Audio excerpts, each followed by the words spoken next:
Hello साथियों, स्वागत है आपका अपने आपके यूट्यूब चैनल आर के स्टडी पॉइंट पर।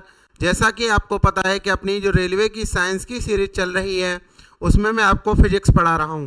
तो मैंने लास्ट लेक्चर में आपको फिजिक्स में प्रोजेक्टाइल मोशन के सभी कंसेप्ट करा दिए हैं। आज मैं उसके सभी क्वेश्चन कराऊंगा और इस वीडियो को देखने के बाद आपका कोई भी क्वेश्चन एमसीक्यूज प्रोजेक्टाइल मोशन से रिलेटेड नहीं बचेगा। तो चलिए स्टार्ट करते हैं आज का पहला क्वेश्चन। देखिए पहला क्वेश्चन क्या है, आज का पहला क्वेश्चन क्या है, अधिकतम परास के लिए किसी कण का प्रक्षेपण कोण होना चाहिए। मेरा कहने का मतलब ये है, वो कह रहा है कि आर का मान मैक्सिमम रखना है। आर का मान क्या रखना है, मैक्सिमम। तो थीटा कितना होना चाहिए, तो मैंने आपको पढ़ाया था कि थीटा आपका होना चाहिए 45 डिग्री। आर यदि आपको मैक्सिमम रखना है तो थीटा का मान कितना होना चाहिए, आपका 45 डिग्री। तो देखिए ऑप्शन में क्या है, 36 से 0 डिग्री के कोण पर, गलत बात है। 36 से 60 अंश के कोण पर, गलत बात। 36 से 30 अंश के कोण पर, ये भी गलत है। तो 36 से 45 अंश के कोण पर, यानी कौन सा सही है, तो पहले का आंसर सही है, डी ऑप्शन।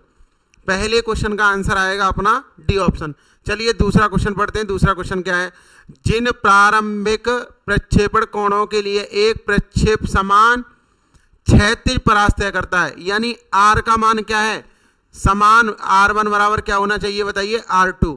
यानी दोनों कंडीशन में समान क्षैतिज परास तय करे तो उन दोनों कोणों का मान कितना होगा। तो मैंने आपको क्या बताया था, ऐसे दो कोण जिनका योग आपस में 90 अंश होता है उन पर हमेशा क्षैतिज परास क्या रहती है, सेम रहती है। तो आप ऑप्शन के अकॉर्डिंग ये चेक कर लीजिए कौन से दो कोणों को जोड़ने पर उनका योग 90 अंश आ रहा है। जैसे कि पहला देखिए, पहला कितना बैठ रहा है, 30 और 40, तो ये नहीं हो सकता। दूसरा कितना बैठ रहा है, 30 और 60 90, तो यही आपका सही आंसर है। देखिए ये 90 नहीं बैठ रहा, ये भी 90 नहीं बैठ रहा, तो आपका कौन सा सही आंसर है, बी ऑप्शन इस क्वेश्चन का एकदम सही आंसर होगा, 30 और 60। चलिए तीसरे क्वेश्चन की तरफ चलते हैं। प्रक्षेप गति में नियत रहता है, तो बताइए प्रक्षेप गति में क्या नियत रहता है। तो मैंने आपको क्या बताया था, वेग का क्षैतिज घटक क्या नियत रहता है बताइए। अरे यू कॉस थीटा ही तो नियत रहता था, सब तरफ यू कॉस थीटा मतलब क्षैतिज वेग, तो हम कहेंगे वेग का क्षैतिज घटक यानी यू कॉस थीटा आपका क्या रहता है, नियत रहता है। बाकी ये सब चेंज होते हैं, ऊर्ध्वाधर घटक तो पॉइंट पॉइंट पर चेंज होता है। अब देखिए अगले क्वेश्चन की तरफ चलते हैं। अगला क्वेश्चन क्या है, चौथा। तो तीसरे क्वेश्चन तक आपके सभी क्वेश्चन एकदम क्लियर हुए होंगे। अब मैं चलता हूं अगले चौथे क्वेश्चन की तरफ। देखिए चौथा क्वेश्चन क्या है, चौथे क्वेश्चन से हम समझते हैं कि हमारा चौथा क्वेश्चन क्या है। देखिए चौथा क्वेश्चन में बताता हूं आपको कि चौथा क्वेश्चन आपसे क्या पूछ रहा है। देखिए चौथा क्वेश्चन है आपका, प्रक्षेप पथ के उच्चतम बिंदु पर वेग एवं त्वरण के मध्य कोण होता है, यानी वेग एवं त्वरण के बीच कोण पूछा है।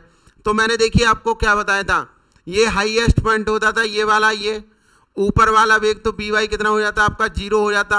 अब ये क्षैतिज वेग यू कॉस थीटा होता था ये, और त्वरण किधर होता है बताइए, नीचे की ओर ये जी। तो यहाँ पर कितने डिग्री का कोण बनता है बताइए, 90 अंश। यानी कहने का मतलब ये है उच्चतम बिंदु पर वेग व त्वरण के मध्य कितने डिग्री का कोण होता है, 90 अंश। अगर कोई पूछे कौन सा वेग होता है तो आप कहेंगे यू कॉस थीटा, और आपको ये पूछे कि त्वरण की डायरेक्शन किधर होती है तो आप कहेंगे डाउनवर्ड मतलब नीचे की ओर जी। तो कितने डिग्री का कोण बनता है, 90 अंश का। तो आपका सही आंसर होगा सी ऑप्शन। कौन सा सही हो जाएगा इस क्वेश्चन का आंसर, सी ऑप्शन एकदम सही आंसर होगा। चलिए पांचवा क्वेश्चन देखिएगा, किसी प्रक्षेप पथ के शिखर बिंदु पर वेग की दिशा होती है। उसने पूछा है वेग की दिशा पूछी है, तो आप ही बताइए जब हमारा यू कॉस थीटा ये होता है क्षैतिज में, क्योंकि ऊपर वाला ऊर्ध्वाधर वेग तो क्या हो जाता है 0, तो इसकी दिशा क्षैतिज ही तो होगी। इसकी दिशा क्या होगी बताइए, क्षैतिज। तो ये कह रहा है क्षैतिज, ऊर्ध्वाधर नीचे की ओर, ऊर्ध्वाधर ऊपर की ओर, या क्षैतिज से 45 अंश के कोण पर, तो ये गलत है। केवल क्या होगा बताइए, क्षैतिज। केवल इस क्वेश्चन का सही आंसर होगा आपका क्षैतिज। चलिए अगले क्वेश्चन की तरफ चलते हैं। अगला क्वेश्चन क्या है, छठा, एक खिलाड़ी एक गेंद को क्षैतिज से थीटा कोण पर फेंकता है, ऊर्ध्वाधर ऊंचाई अधिकतम होगी यदि थीटा का मान हो।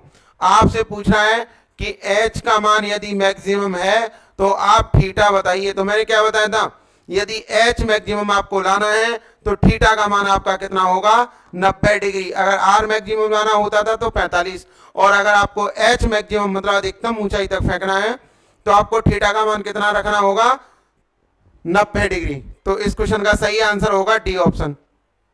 चलिए अब अगले क्वेश्चन की तरफ देखते हैं। अगले क्वेश्चन क्या है अपना 7वां क्वेश्चन। देखिएगा 7वां क्वेश्चन क्या है अपना। देखिए 7वां क्वेश्चन क्या है आज का। सभी एक बार 7वें क्वेश्चन को अच्छे से पढ़ेंगे और बताएंगे। देखिए क्या आएगा आंसर। प्रक्षेप पथ के उच्चतम बिंदु पर त्वरण का मान होता है। बताइए ये क्या है, बताइए प्रक्षेपीय पथ है, ये क्या है मैक्सिमम पॉइंट है, तो त्वरण क्या है जी, तो जी के बराबर ही तो होगा। अरे प्रक्षेप पथ के उच्चतम बिंदु पर त्वरण का मान किसके बराबर होता है बताइए, जी के बराबर। तो आप कहेंगे त्वरण का मान किसके बराबर होता है, जी के बराबर होता है अधिकतम बिंदु पर। चलिए अगले क्वेश्चन की तरफ चलते हैं। अगला क्वेश्चन क्या है अपना वो देखते हैं।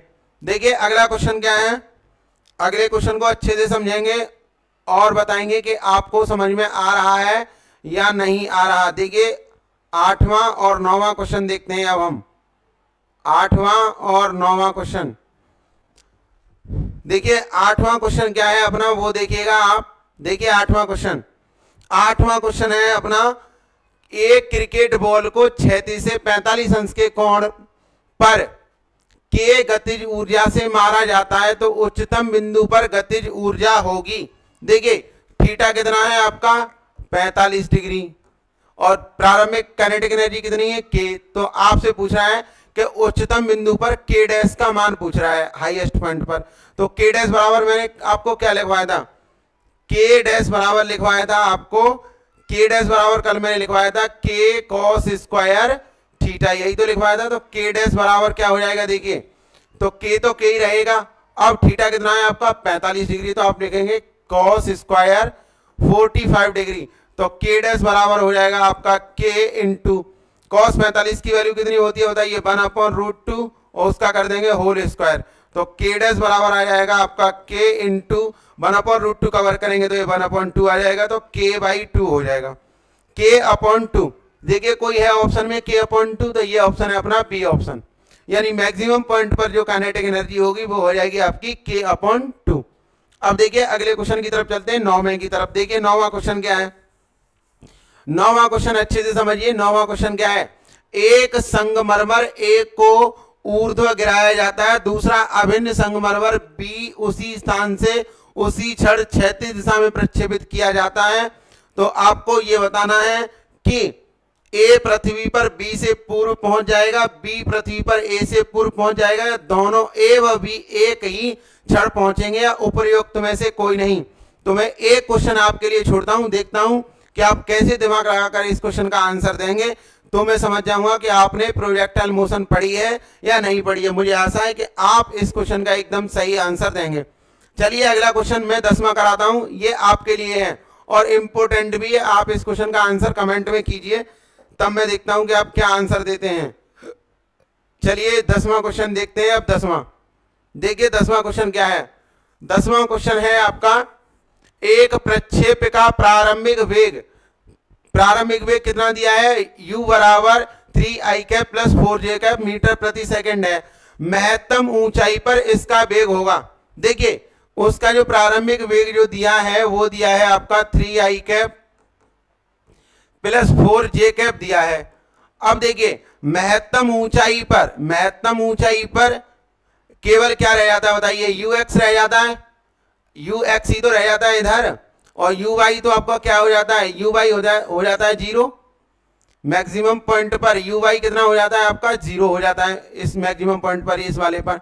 तो ux यानी इसका मतलब क्या है, जो x डायरेक्शन में वेग है वही आंसर होगा। तो बताइए यहाँ x अक्ष पर 3 ही तो है, अरे i कैप है उसी को तो हम x अक्ष बोलेंगे। तो x अक्ष पर कितना है 3। तो उच्चतम बिंदु पर, उच्चतम बिंदु पर इसका वेग होगा, उच्चतम बिंदु पर वेग, उच्चतम बिंदु पर वेग कितना हो जाएगा बताइए 3 मीटर प्रति सेकंड, क्योंकि 4 तो क्या हो जाएगा 0 हो जाएगा। तो ये आपका एकदम सही आंसर होगा। तो इसका सही आंसर है आपका 3 मीटर प्रति सेकंड, ए ऑप्शन एकदम सही आंसर होगा। चलिए अगले क्वेश्चन की तरफ चलते हैं। 11वां क्वेश्चन, एक प्रक्षेप को क्षैतिज से 15 डिग्री के कोण पर फेंकने पर उसकी परास 1.5 किलोमीटर है, तो क्षैतिज से 45 अंश के कोण पर फेंकने पर उसकी परास क्या होगी, ये पूछा। देखिए आपको क्या समझना है, आर प्रोपोर्शनल साइन 2 थीटा होगा, क्योंकि आर बराबर u square sine 2 theta upon g होता है। यू भी कांस्टेंट है, थीटा भी नहीं दिया, सेम रहेगा, तो यही तो होगा आर प्रोपोर्शनल साइन 2 थीटा। अब देखिए पहली कंडीशन में कितनी है, पहली कंडीशन में है आपकी पहली कंडीशन में है 1.5 किलोमीटर प्रोपोर्शनल, कितने को बताइए, साइन 15 इंटू 2, यानी यही है 2 थीटा, तो ये मान है। अब देखिए हमें आर डैश निकालना है, मान लीजिए आर डैश निकालना है, कब हमें आर डैश निकालना है, प्रोपोर्शनल साइन, अब ये कितना कह रहा है बताइए, 45 डिग्री, तो आप लिखेंगे साइन, ये साइन 45 इंटू 2, तो ये हो जाएगा 90। अब देखिए ये क्या हो जाएगा, 1.5 प्रोपोर्शनल साइन 30 लिखेंगे, साइन 30, और अपॉन इसको लिख दे रहे हैं, इसको हम लिख दे रहे हैं आर डैश बराबर, या आप यहां कोई कांस्टेंट लेके बराबर ही लिख लीजिए, ये क्या है साइन 30, और ये क्या हो जाएगा, यानी कोई कांस्टेंट ए मान लीजिए हम, और यहां का लिख देंगे कोई कांस्टेंट ए, और ये क्या हो जाएगा साइन 90, ये क्या हो जाएगा आपका साइन 90, ए से कैंसिल हो जाएगा। अब देखिए साइन 30 की वैल्यू, यानी हमें आर डैश निकालना है, क्या निकालना है बताइए, तो ये हो जाएगा 1.5, और ये क्या हो जाएगा आपका आर बराबर में ये 1/2 ऐसे हो जाएंगे, और ये हो जाएगा 1, इसका मान ऊपर पहुंच जाएगा, तो आर बराबर 1.5 इंटू 2 आ जाएगा, तो आर बराबर आपका आ जाएगा 3 किलोमीटर। यानी अगर आप उसे 45 डिग्री के कोण पर फेंकेंगे तो आपका आंसर आ जाएगा 3 किलोमीटर। ये इस क्वेश्चन का सही आंसर होगा, जो कि आपके किस में दिया है, बी ऑप्शन में दिया है, किस में दिया है, बी ऑप्शन में दिया है।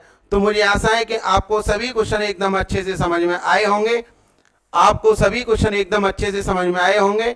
अगर आपको ये क्वेश्चन अच्छे से समझ में नहीं आया हो तो मैं दोबारा बता देता हूं, यानी 1.5 किलोमीटर मान लीजिए किसके प्रोपोर्शनल होगी, साइन 2 थीटा के, यानी रेंज जो है, क्योंकि अगर हमें ना तो हमें वेलोसिटी दिया ना ही हमें कोण दिया, तो हम यही कहेंगे। तो देखिए ये 1.5 मान लीजिए, यहां से कोई कांस्टेंट मान लीजिए ए मान ले रहा हूं मैं, कांस्टेंट कोई, तो ये क्या होगा बताइए, साइन 2 इंटू 15 डिग्री है ये, इसको मान लेंगे समीकरण नंबर 1।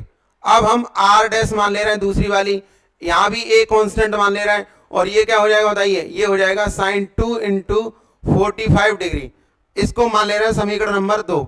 अब देखिए समीकरण 2 में 1 का भाग दे दीजिए, समीकरण 2 में जब 1 का भाग देंगे तो आर डैश अपॉन 1.5 हो जाएगा, ए अपॉन ए हो जाएगा, और ये क्या था बताइए, समीकरण 2 है आपका साइन 90 हो जाएगा, ये आपका क्या हो जाएगा साइन 90, और इनटू ये हो जाएगा साइन 30 अंश हो जाएगा ये आपका। अब देखिए आपको क्या करना है, आर डैश अपॉन 1.5 तो है ये बराबर, ए से कट जाएगा, ये साइन 90 की वैल्यू कितनी हो जाएगी 1, और साइन 30 की वैल्यू हो जाएगी 1/2, तो 2 पहुंच जाएगा ऊपर, तो आर डैश आ जाएगा आपका 1.5 इंटू 2, तो ये आ जाएगा 3 किलोमीटर। यानी ये इस क्वेश्चन का एकदम सही आंसर होगा, जो कि मुझे आशा है कि आपको बहुत अच्छे से समझ में आया होगा। 3 किलोमीटर एकदम सही आंसर है। तो इस वीडियो को देखने के बाद अब आपका कोई भी क्वेश्चन नहीं बचा होगा, बाकी सभी क्वेश्चन के आप आंसर कमेंट में देंगे। और इसी सीरीज को लगातार देखने के लिए आप हमारे चैनल को सब्सक्राइब कर लीजिए। जय हिंद।